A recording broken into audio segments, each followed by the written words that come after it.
So to define a commuter bike is basically looking at a bike that is a tool. This is a tool that is going to get you to work or to school and home every day, no matter what. There are some bikes that I would consider fair weather commuters. The demands and the specifics of a fair weather commuter aren't really that different from just a bike that you would go ride the bike paths on. But when we're talking about an all-weather commuter, we start getting into some features that this bike is trying to address, all of them. So I am going to show you those right now. The main thing that we're going to see on this Marin Presidio 3 is that it is a Gates carbon drive belt on here instead of using a chain. So the idea with a Gates carbon drive system is that it is specifically designed to go with a bike that has an internally geared or a single speed hub. In this case, we're looking at a Nexus 8-speed hub. And so that means there's no derailleur on the back. It also means that we have a very specific frame because you can't break a belt to put it on your bike, unlike a chain. So in this case, we have to have a frame that actually allows this chain stay and the seat stay to be separated to get the belt onto the bike. So a belt drive bike is quite a specific thing because you can't just decide to take any bike and turn it into a Gates belt drive bike. So we have a Gates belt drive. We have an internal 8-speed Shimano hub. We also have Shimano hydraulic disc brakes, which I think is a really appropriate thing for a commuter bike. They're a strong enough brake that if it's raining or slushy out, you're going to have some good braking. It's also going to be one that has resin brake pads, so they're going to work quite nicely before they're even warmed up, and will be a little bit less likely to be a really noisy setup. We also have tires that have quite a good puncture protection system in them.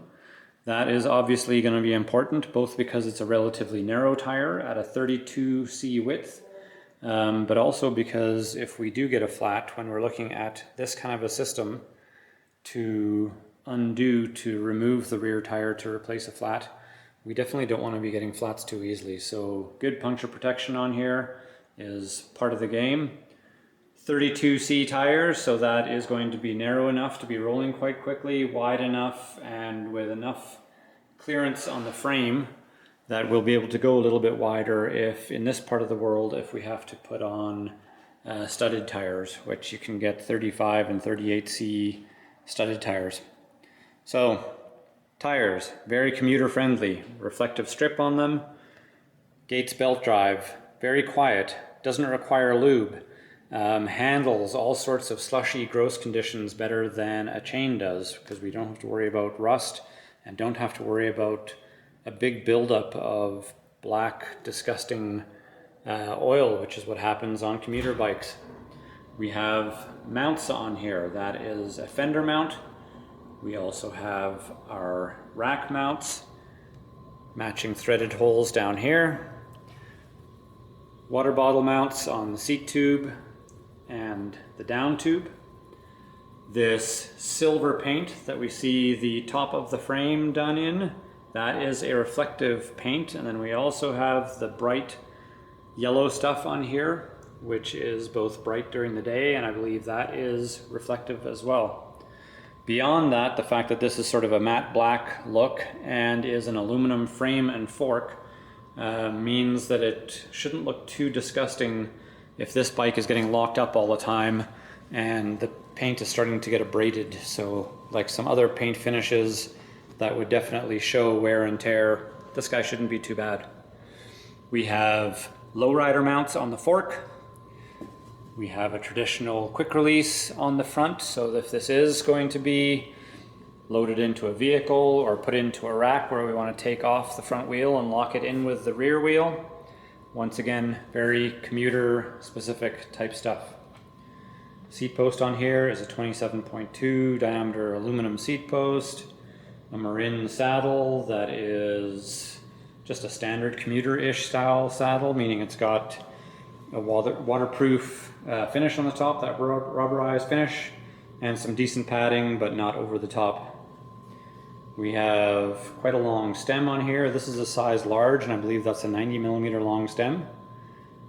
As I mentioned, Shimano Hydraulic disc brakes on here, and they are the more entry-level Shimano hydraulics, which ironically we have found that they're probably a little bit better at operating in colder temperatures in the winter than some of the fancier brakes. We've got a micro shift 8-speed shifter paired with that Nexus internal drive hub.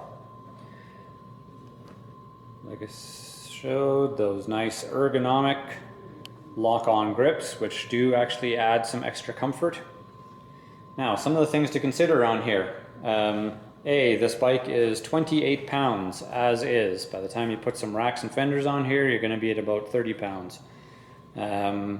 You will get used to seeing weights like that whenever you look at a bike that has an internal drive hub like that. They typically are something like about a 5-pound hub. Those tires with the reflective sidewalls, reflective paint. As far as your sizing for a bike like this is a size large. I would say that these bikes fit quite traditionally. So a large is going to be ideal for somebody in that 5'10" to 6'1" range. Medium, 5'7" to 5'10". Small would be about 5'4" to 5'7". And XL would be 6'1" or 6'2" up to say 6'4", 6'5", something like that.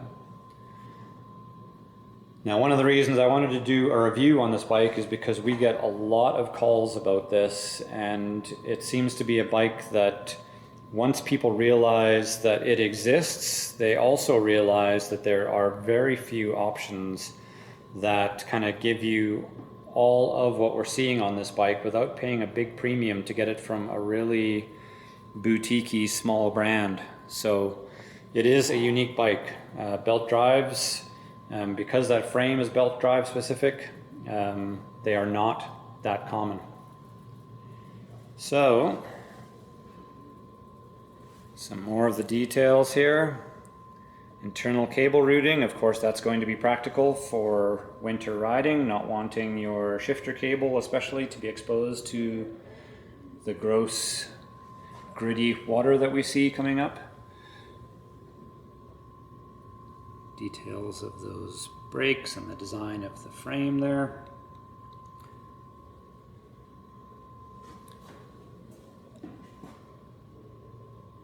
So I think this is one of the best options out there if you're an all-weather commuter and anywhere that has anything from really wet conditions in the winter that you're going to be riding through, or up here in the Cochrane, Alberta area where it can get wet, slushy or icy. I think this is a bike that really gives you a good chance to have a nice working, quiet bike that, as commuters they don't get very much attention as far as service goes, and this bike will not demand much attention. So this is the Marin Presidio 3, a hardcore commuter bike from Marin Bikes. I'm Graham, this is Bike Bros in Cochrane, Alberta, Canada. Thanks for watching. If you like this content, please consider subscribing, smash that like button, and we will see you on the next one when we start to see some 2022 bikes come in. Woohoo!